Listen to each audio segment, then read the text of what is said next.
नमस्कार दोस्तों, नमो भारत न्यूज़ में आपका स्वागत है।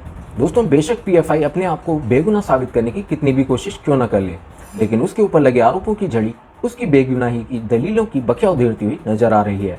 जहां एक तरफ पीएफआई दावा करता है कि वो मुस्लिमों के हित में काम करता है, तो वहीं दूसरी तरफ उसके ऊपर आरोप लगे हैं कि वो मुस्लिम युवाओं को बरगला करके उन्हें आतंक की राह पर चलने के लिए गुमराह करता है। जहां एक तरफ पीएफआई दावे करता है कि वो सामाजिक कार्यों में अपना उल्लेखनीय योगदान देता है, तो वहीं दूसरी तरफ उसके ऊपर आरोप है कि वे छोटे से छोटे विवाद को हिंसा का रूप देने में पारंगत हैं। इतना ही नहीं, पीएफआई आईएसआई से भी जुड़ा हुआ है, जिसमें उसके ऊपर कई युवाओं को आईएसआई में शामिल करने के भी आरोप लग चुके हैं। कभी युवाओं को कट्टरता का पाठ पढ़ाने, तो कभी मजहब के नाम पर अल्पसंख्यकों को बरगलाने, तो कभी इस्लाम के नाम पर जहर की दरिया बहाने के आरोपों में घिरे पीएफआई के खिलाफ आज मुख्तलिफ सूबों में एनआईए का रौद्र रूप देखने को मिला। वहीं एनआईए की रौद्रता से बिफरे पीएफआई कार्यकर्ताओं ने गो बैक एनआईए के नारे भी लगाए, लेकिन ये नारे एनआईए पदाधिकारियों के मनोबल को तोड़ नहीं पाए।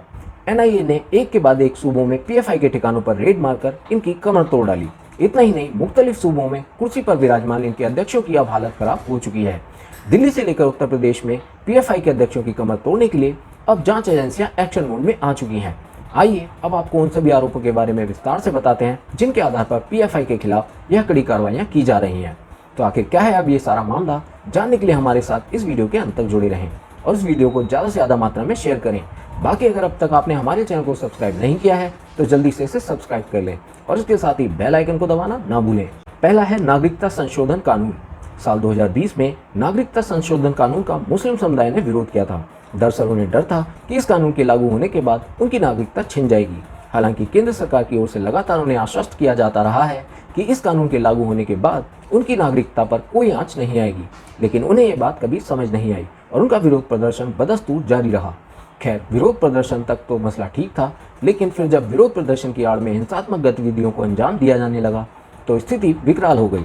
मामले की जांच हुई तो पीएफआई का कनेक्शन सामने आया, लेकिन पीएफआई की हिम्मत देखिए कि उसने जांच एजेंसियों की जांच रिपोर्ट को निर्मूल बताते हुए खुद को निर्दोष बताया। दूसरा है हिजाब विवाद।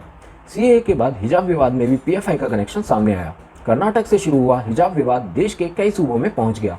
देखते ही देखते विवाद ने कब हिंसा की शक्ल इख्तियार कर ली, किसी को भी इसकी खबर नहीं हुई। हिजाब विवाद के नाम पर हुए दंगों में पीएफआई का कनेक्शन फिर सामने आया, लेकिन साहबजादों की हिमाकत देखिए कि खुद को निर्दोष बताने में कोई कसर नहीं छोड़ी। इन सभी मुद्दों के अलावा पीएफआई का नाम झारखंड में धर्मांतरण संबंधित गतिविधियों में भी शामिल रहा था। पीएफआई पर आरोप है कि पीएफआई झारखंड में भोले भाले आदिवासी को अपने चंगुल में फंसाकर उनका धर्मांतरण कराता है। इतना ही नहीं, पीएफआई पर लव जिहाद के लिए भी आरोप लग चुके हैं। पीएफआई के खिलाफ ईडी मनी लॉन्ड्रिंग मामले में भी शिकंजा कस चुकी है। इतना ही नहीं, कई अन्य राज्यों में पीएफआई का नाम राष्ट्र विरोधी गतिविधियों में भी आ चुका है, लेकिन इन सब के बावजूद भी पीएफआई खुद को निर्दोष साबित करने में कोई कसर नहीं छोड़ता है। आज इसी कड़ी में पीएफआई के खिलाफ एनआईए का एक्शन मोड दिखा है। बहरहाल अब आगामी दिनों में पीएफआई के खिलाफ जांच एजेंसियों का क्या रूप देखने को मिलता है, इस पर सभी की निगाहें टिकी रहेंगी। आतंकी साजिश के खिलाफ बड़ा प्रहार किया गया है। गुरुवार को राष्ट्रीय जांच एजेंसी एनआईए और प्रवर्तन निदेशालय ईडी ने केरल, तमिलनाडु, हैदराबाद, राजस्थान, यूपी समेत 10 से ज्यादा राज्यों में पॉपुलर फ्रंट ऑफ इंडिया यानी पीएफआई के ठिकानों पर छापेमारी की है। इस छापेमारी के दौरान जांच एजेंसी ने देश के अलग अलग हिस्सों में पीएफआई के 100 से ज्यादा लोगों को गिरफ्तार भी किया है। इसके अलावा कई राज्यों के अध्यक्ष पर शिकंजा कसते हुए गिरफ्तार भी किया गया है।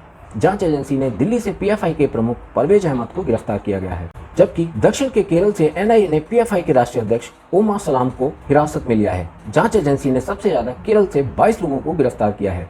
महाराष्ट्र और कर्नाटक से 20-20 लोगों को पकड़ा है। आंध्र प्रदेश से 5, असम से 9, दिल्ली से 3, मध्य प्रदेश से 4, पांडिचेरी से 3, तमिलनाडु से 10, यूपी से 8 और राजस्थान से 2 लोगों को गिरफ्तार किया गया है।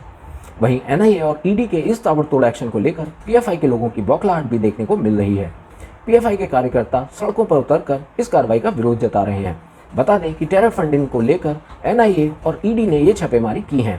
उधर पीएफआई पर छापेमारी को लेकर केंद्रीय गृह मंत्री अमित शाह ने बड़ी बैठक भी की है। इस बैठक में अमित शाह के साथ एनएसए, अजीत डोभाल, डीजीएनआई और गृह सचिव मौजूद रहे। इस बीच पीएफआई पर छापेमारी को लेकर गृह मंत्री अमित शाह का बयान भी सामने आया है। बैठक के दौरान अमित शाह ने आतंकी फंडिंग और आतंक पर जीरो टॉलरेंस की बात कही है। अमित शाह की इस बात से इशारा मिलता है कि पीएफआई को विदेशों से फंडिंग हुई थी और देश में आतंक और हिंसा फैलाना चाहते थे।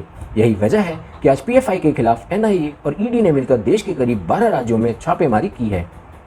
तो वहीं आतंकी कमर तोड़ने के लिए जांच एजेंसी के एक्शन के बाद अब पीएफआई के कार्यकर्ताओं की बौखलाहट साफ साफ देखने को मिल रही है। उसी के मद्देनजर अब दिल्ली में एनआईए के दफ्तर के बाहर सुरक्षा बढ़ा दी गई है। बता दें कि टेरर फंडिंग को लेकर एनआईए और ईडी की अब तक की सबसे बड़ी छापेमारियां हैं। इसके केरल, राजस्थान समेत कई राज्यों के पीएफआई के अध्यक्ष को गिरफ्तार भी किया जा चुका है। इसी बीच पीएफआई छापेमारी को लेकर social democratic party of India SDPI का बयान सामने आया है। एसडीपीआई ने पीएफआई के ठिकानों पर केंद्र एजेंसी द्वारा सुबह से ताबड़तोड़ छापेमारी चल रही है और पीएफआई के लोगों को गिरफ्तार किया जा रहा है, उसका विरोध किया है। पीएफआई का राजनीतिक विंग एसडीपीआई ने केंद्र पर निशाना साधते हुए कहा कि सरकार की नाकामी छिपाने और डर पैदा करने के लिए ये छापेमारियां हो रही हैं। साथ ही विरोध की आवाज दबाने के लिए रेड मारी जा रही हैं। एजेंसियों का गलत इस्तेमाल किए जाने का कड़ा विरोध जताते हैं। टेरर फंडिंग और देश विरोधी गतिविधियों के कैंप लगाने के मामले में कट्टरपंथी इस्लामी संगठन popular front of India PFI के 12 राज्यों में 110 ठिकानों पर राष्ट्रीय जांच एजेंसी एनआईए, प्रवर्तन निदेशालय ईडी और स्थानीय पुलिस के छापों में अब तक संगठन के 106 लोगों को गिरफ्तार किया जा चुका है। गिरफ्तार होने वाले पीएफआई के सबसे ज्यादा नेता और सदस्य केरल से हैं। केरल से इस संगठन के 22 लोगों को गिरफ्तार किया गया है। दूसरे नंबर पर कर्नाटक और महाराष्ट्र हैं। दोनों जगह से 20-20 पीएफआई नेता और सदस्य पकड़े गए हैं। गिरफ्तार लोगों में पीएफआई का राष्ट्रीय अध्यक्ष ओम एस सलाम और दिल्ली की इकाई का अध्यक्ष परवेज अहमद भी हैं। वहीं यूपी एटीएस ने लखनऊ के पड़ोसी बाराबांकी जिले के बोरहाट गांव से पीएफआई के कोषाध्यक्ष नदीम को पकड़ा है। बिहार से जो 2 लोग गिरफ्तार हुए थे, उनके पास से पीएफआई के तमाम देश विरोधी गतिविधियों वाले दस्तावेज भी बरामद किए गए थे। इन दस्तावेजों से पता चला था कि संगठन को बाहर से धन मिलता है। ये संगठन देश विरोधी गतिविधियों के लिए कैंप भी लगाता रहा है। इसके अलावा पीएफआई का इरादा साल 2047 तक यानी भारत की आज़ादी की 100वीं सालगिरह तक उसे इस्लामी राष्ट्र बनाने का भी है। इन सनसनीखेज खुलासों के बाद ही केंद्रीय जांच एजेंसियां सक्रिय होकर इस संगठन पर कार्रवाई कर रही हैं। पीएफआई का नाम इससे पहले सीएए विरोधी दिल्ली दंगों में भी सामने आ चुका है। तो दोस्तों, अगर आपको आज की वीडियो पसंद आई हो तो इसे लाइक करना ना भूलें और इस वीडियो को आप ज़्यादा से ज़्यादा मात्रा में शेयर जरूर करें और इसके साथ ही बेल आइकन को दबाना ना भूलें ताकि जब भी राष्ट्र से जुड़ी कोई खबर हम अपलोड करें तो उसका नोटिफिकेशन सबसे पहले आप तक पहुंचे। बाकी देश और दुनिया की तमाम बड़ी खबरों से जुड़े रहने के लिए बने रहिए नमो भारत न्यूज़ के साथ। जय हिंद, जय भारत। वीडियो को लाइक, सब्सक्राइब और शेयर करना ना भूलें। अपने विचारों को कमेंट बॉक्स में लिखकर हम तक जरूर पहुंचाइए।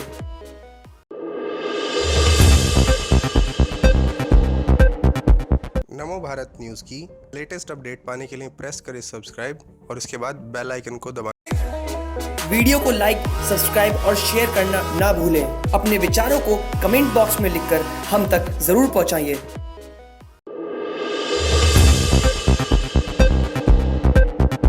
नमो भारत न्यूज़ की लेटेस्ट अपडेट पाने के लिए प्रेस करें सब्सक्राइब और उसके बाद बेल आइकन को दबाएं।